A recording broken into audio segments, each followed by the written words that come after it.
Hey, it's Wendy. And it's Jess, and you're listening to the Food Heaven Podcast, your online resource for delicious and nutritious living.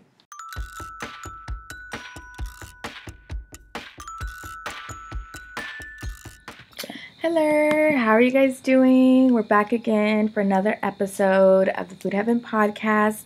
Today we're going to be talking about a topic that is very near and dear to our heart. We're going to talk about diabetes, how to prevent diabetes.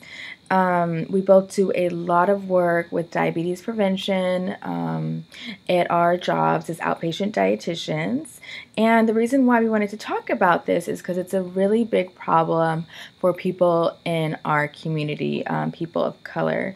And I personally, this is Jess, my Nana had diabetes, I have people in my family with diabetes, and it's something that affects a ton of people. About 9% of the population in the U.S. has diabetes, and about 1 in 3 people have what we call pre-diabetes. And we'll talk more about what that is, but that's pretty much just you don't have diabetes yet, but you have an increased risk for diabetes because your blood sugar is a little bit higher than normal.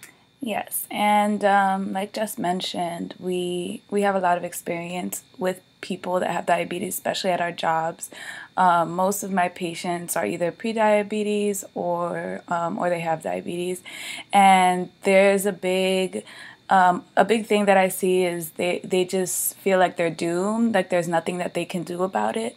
And especially if you're at an increased risk, if you have prediabetes, there's so many things that you can do to get you back at the normal range for your blood sugar. So we're gonna talk about some things that you can do to decrease your risk. Maybe you don't even have prediabetes, but you have family members like your parents or siblings that puts you at a higher risk. So there are things that you can do. So we're gonna get into that.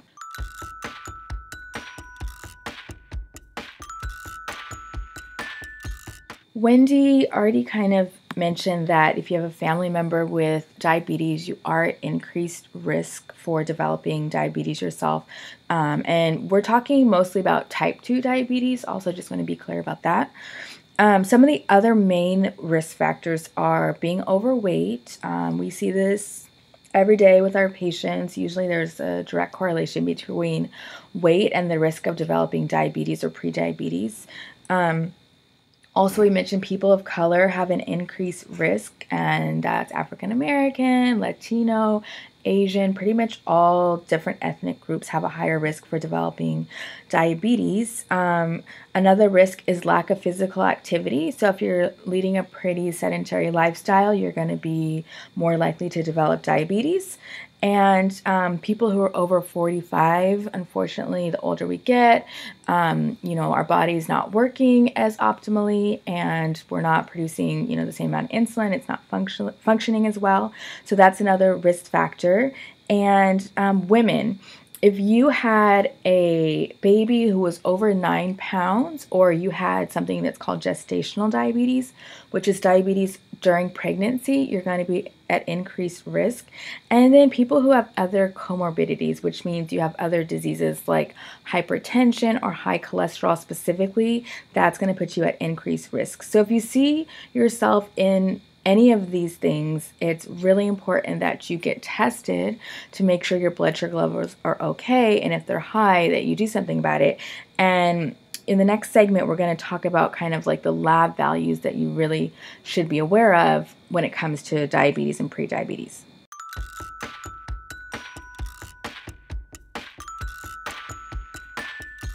All right, we're back.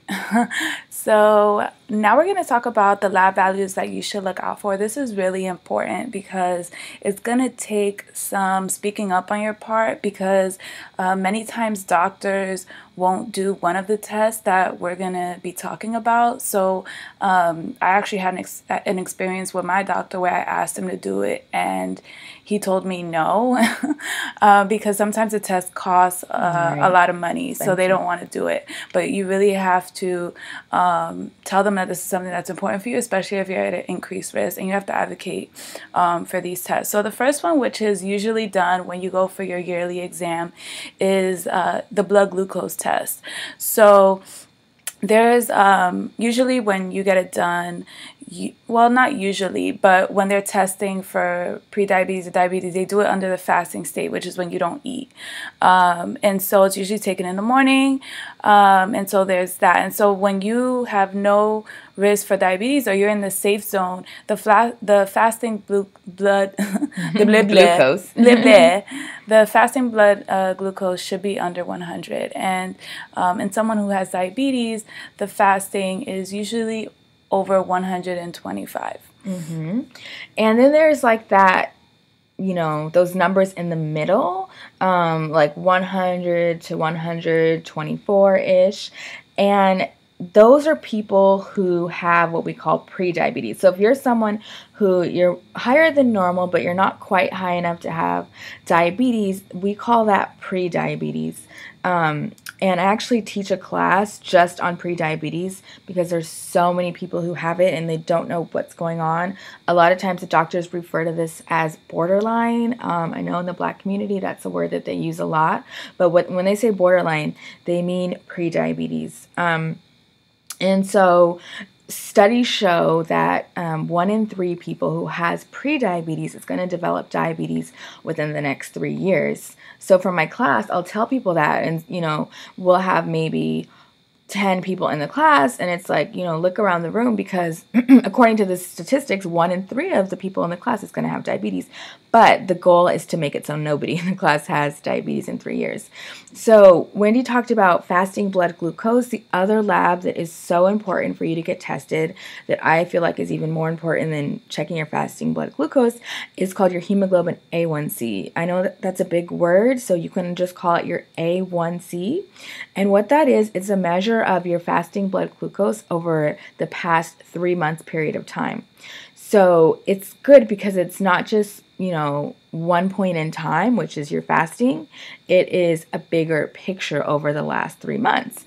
For this lab, you don't have to fast. It's not affected by what you ate for dinner the night before. Or some patients will be like, oh, well, mine was high because I had a cake and it was my birthday. And I'm like, yeah. I hear that all the time. Yes, it was my birthday. And so that's, it's not going to be affected by that. That would be a non-factor, as Evelyn would say. Anyways, so if somebody who has a normal A1C, no risk for diabetes, it's going to be under 5.7%. It's a percentage, by the way, just so you know. And in somebody who has pre-diabetes, meaning that they have an increased risk for diabetes, but they don't yet have it yet, your A1C is 5.7 to 6.4%. So most of the patients I work with, their A1C is in that range. And in somebody who has diabetes, their A1C is 6.5 or higher.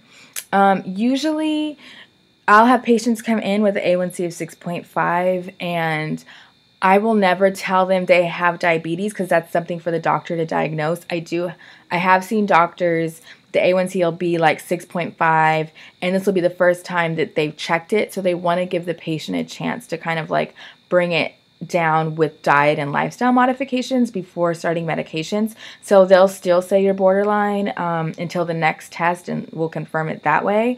But usually I tell patients this is what the criteria is, and they can kind of determine for themselves like kind of where they are. This lab can be tested every 3 months. So for example, I'll have patients who have their A1C at 5.9%, which we said is pre-diabetes. And if they want to be really aggressive with diet and lifestyle modifications, they can come back in 3 months and get that retested again. Usually, doctors like to test it twice a year. As Wendy said, it is more expensive. And if you're someone who kind of knows you haven't made any changes, then you may be okay testing it twice a year, but it's likely that it's going to go up if you kind of don't take any action. And so those are pretty much the lab values, the blood glucose, the fasting blood glucose, and the hemoglobin A1c. There's other ways to diagnose diabetes, like there's something called an oral glucose tolerance test. That's not done as much, at least not in my clinic. It's mostly done with the gestational diabetes, which is pregnant women who have diabetes during pregnancy, but usually the gold standard is the hemoglobin A1c. So make sure to ask your doctor to test your A1c.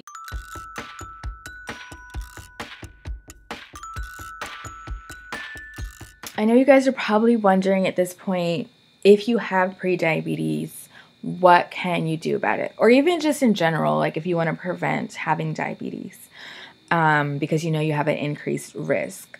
Well, one study that I see come up all the time and that I like to talk about in my class with patients is this diabetes prevention study that was done. It was a huge study that lasted for 5 years, and they really wanted to see what was most effective in preventing diabetes. And this study looked at people who had prediabetes, so they had an increased risk for diabetes, and they broke these people up into 3 groups. There was one group that during the course of the study, they didn't make any changes to anything with them. So that means that there was like no intervention there. They let them continue doing what they were already doing, eating whatever they were eating, no, you know, physical activity or not. So that was called the no intervention group. The second group, they gave metformin. Metformin is a very popular diabetes drug. I see it given a lot to people kind of when they first start out with diabetes. It's an oral medication. And so for this group, they gave metformin. And the third group, they did diet and lifestyle changes, modifications. So they had them eating more specific, healthier diets. They were also, I don't know if they're meeting with a registered dietitian, but they were definitely meeting with, you know, someone to kind of motivate them to make changes. And they were doing physical activity. They were doing 150 minutes of physical activity per week, which is about 30 minutes per day. And I always ask my patients, what do you think, which group do you think had the best success? Like which group, right, which group prevented diabetes most? Like it was definitely the lifestyle group. They did awesome. They found that the number one thing that helps people prevent diabetes is weight loss. Sustained weight loss though, because I know sometimes we can lose weight and then we don't really keep it up over time, but that sustained weight loss, for example, one group had lost 10% of their body weight, which in someone who's 200 pounds is just 20 pounds, and they were able to keep it off, and they decreased their chance of developing diabetes by 85% in the next 3 years, which is amazing. Like there's no drug that can do that. So it's really important that we kind of make some of these diet and lifestyle changes, and Wendy's going to talk a little bit more about specifically what those are. Yeah, so we'll go over just some general tips that you can incorporate into your diet to make sure that your blood sugar stays within a healthy range, or, you know, it'll make it easier for your blood sugar to stay within a target range. So the first thing I'm going to talk about is fiber. So many studies have shown that fiber is so important for regulating your blood sugar. You want to aim for 25 to 35 grams of fiber per day. You can do more too. Yeah, you can go crazy on the fiber if you want. As long as your like digestive tract allows. Yeah, if you're gonna increase your fiber, do it gradually, because a lot of times when you just go ham on the fiber and you haven't had fiber before, you start getting a lot of like discomfort. So where can you get fiber? I feel like we always speak about it's a dietitian's best friend. We're always talking about fiber. Sorry, that was my alarm. So any plant-based foods, you want to go for whole grains, seeds, nuts, vegetables, beans. Jess, does milk have fiber? No, milk does not have fiber. No. Great question. Because it doesn't come from a plant. That too. Yeah, they're like, some of my patients are like, yeah, I think it does. And like we just said, you know, from a plant, you guys. So and fish too does not have fiber. Yeah, I know it's healthy. Yeah, olive oil, no fiber. Okay, so then you also want to make sure that you get your veggies in. So the recommended serving amount is at least 3 cups per day. Aim for different colors so that you get your different nutrients, phytochemicals. When we say vegetables, I want to make sure that we specify non-starchy vegetables. So starchy vegetables like your root veg, like yuca, cassava, potato, corn, sweet peas, all of these things do contain a good amount of carbohydrate. So in this situation, we wouldn't consider it a vegetable. Even though it is, we're going to consider it more of a carbohydrate. And then sugar. Okay, so my main goal with my patients is to get them to cut out all added sugar, especially sugary beverages. That's the goal. I usually try to go gradual with them so that they aren't over it.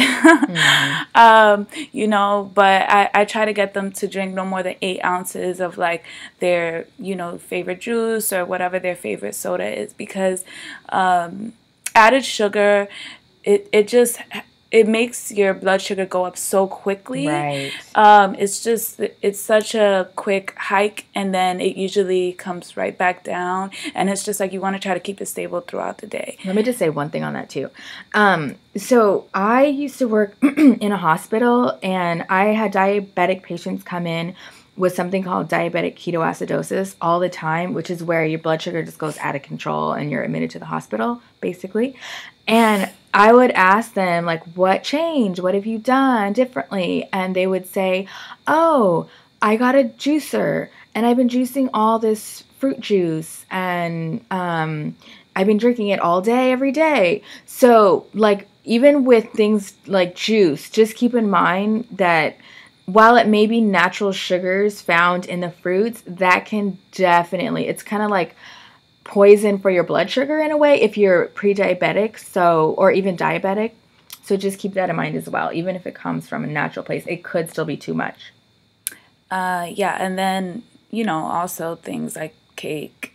Exactly. Those are like the obvious ones. You know, cookies, all that yummy stuff. It's not that you have to completely cut it out, but I mean, my thing is, what I try to get my patients to do is, like, if you're at a very high risk, like your A1c is like at a 6.5, which is very borderline, and you're about to develop diabetes if you don't change it up, I say, listen, just make the commitment for the next couple of months to like cut this stuff out, especially for my patients that are very motivated. I try to go that way. And then I say, if we get your A1c down, you know, a couple of, maybe from like a 6.5 to a 6.2 or to a 6, I say we can talk about incorporating these foods in a more controlled way. So, I mean, I don't know. I have different methods for different people, but if they're like very borderline and they really want to get this down, I try to just get them to avoid this stuff. I think it's the best way. All right. And then carbohydrates. So carbohydrates is just such a very broad topic, and we're only going to scratch the surface with it. But, you know, carbohydrates, they break down into sugar. That's the main thing that we focus on when it comes to nutrition and diabetes and prediabetes. There are different ways to kind of keep track of how many carbohydrates you're taking in. And maybe we can do another podcast going more into detail about that. There's a thing called Carb Exchanges, which can be helpful for some people. Carb counting, which I do with some of my patients, but just some foods that have carbohydrates. With a lot of my patients are actually surprised about our fruits. Like, I didn't know that was a carbohydrate. Rice, quinoa, couscous, even dairy, so things like yogurt, milk. So these foods, a lot of the foods that I mentioned, all of them actually are pretty healthy. So it's not that you have to completely cut them out, but you just have to be very on top of the portion control when it comes to that. And I just want to mention that, you know, I get patients that come with uncontrolled diabetes. It's probably been undiagnosed for quite some time, and their A1c will be as high as 12, which is crazy. Right. That's very high. That's just like, you know, severely uncontrolled, and they usually have to just go right into insulin to get it down. And some of these patients are very young. They're you know, I've seen as young as like kids, but that's a whole nother thing. But it can be, I've seen in their 20s and 30s, I've had patients with A1Cs that high, and they've done, you know, my highly motivated patients, they've done most of the things that I've advised, and they'll completely like cut out the sugary beverages, the pastries, the pan dulce for all my Mexicans, and their A1C will go from a 12. I've seen from 12 like all the way down to 6, which is a big. It's pretty hard to get the A1C down. You really have to put a lot of effort forth, and you can do it though. Like if you implement the right changes in your diet and your lifestyle, and especially if you work out as well. Yes. Oh, that's so important. And I see, because I go to the gym that's somewhat close to my job. It's 2 freeway exits away, so it's not like walking distance or anything. And I'll see patients in there. And I have one patient, I see her every day, and she's like so motivated. She's an older woman. She's in there working out hard, and her A1C came right down to. So it's just a combination of everything. And then one other thing I just thought about random, I just saw a study that said people who have diabetes, and so I would even extend it to pre-diabetes. Skipping breakfast is the worst thing you can do. So if you're someone who doesn't eat breakfast, make sure to try to eat a healthy breakfast, because what they found was if you skip breakfast and then say you eat a diet, like a carbohydrate controlled lunch and dinner, you're still going to have like those spikes in blood sugar regardless of what you ate for lunch and dinner throughout the day if you skip breakfast. So make sure that you eat a healthy breakfast every morning. I recommend within 1 hour of waking up, because that's going to help set you off on a good start. And one more thing I wanted to mention, which maybe we could do a whole nother podcast about, but what I've seen is with a lot of my Caribbean and African women, a big concern is body image. Like they don't want to lose the weight because they'll be like, you know, like my man is not going to find me desirable, or they're going to think that I'm sick, or, you know, I hear that pretty often. And so maybe we can do another podcast just about having that conversation with your family and friends about how this is important to you, and you want to live a long, healthy life. You don't want to, like, you know, be like morbidly obese, looking sexy, and then like you're, you know, like you're not, your insides aren't your insides are just not where they need to be. And so just to wrap up, we want to make sure that, you know, we get tested for our A1C specifically is what I would say is the most important, but also your fasting blood glucose. Get those 2 tested. Make sure for the fasting you don't eat anything before. Get it done in the morning. The number one thing that you can do if you are pre-diabetic is to lose a little bit of weight by eating a well-balanced, healthy diet and exercising for about 30 minutes on most days. We also talked about some of the diet modifications, getting fiber, eating breakfast. What else do we talk about? Eating vegetables every day, trying to cut out sugar, watching your carbohydrates. There is so much more that we could talk about. So email us. Let us know if this is of interest to you. Let us know if you want us to do a part 2 on this. You can reach us at foodheavenmadeeasy@gmail.com. foodheavenmadeeasy@gmail.com. Another time, otra vez. And let us know if you would like a part 2. We're also thinking of even maybe doing some kind of e-course or putting something else out there, because this affects so many of us, and we think that it's just something that's a little bit overlooked, and people often come to us and they're like no idea what to do, and they don't know that they have the power to make it better. So we hope you enjoyed this. Hit us up, let us know what you think. If you think it can be helpful to someone that you know, share it with a family member or friends. And and hit us up with any other topics that you want us to cover, because we want to come up with a cute little list for you guys for things that we can talk about. And I forgot our website, www.foodheavenmadeeasy.com. There's lots of cool stuff on there too. And thanks for listening this far, and we'll catch you guys next time.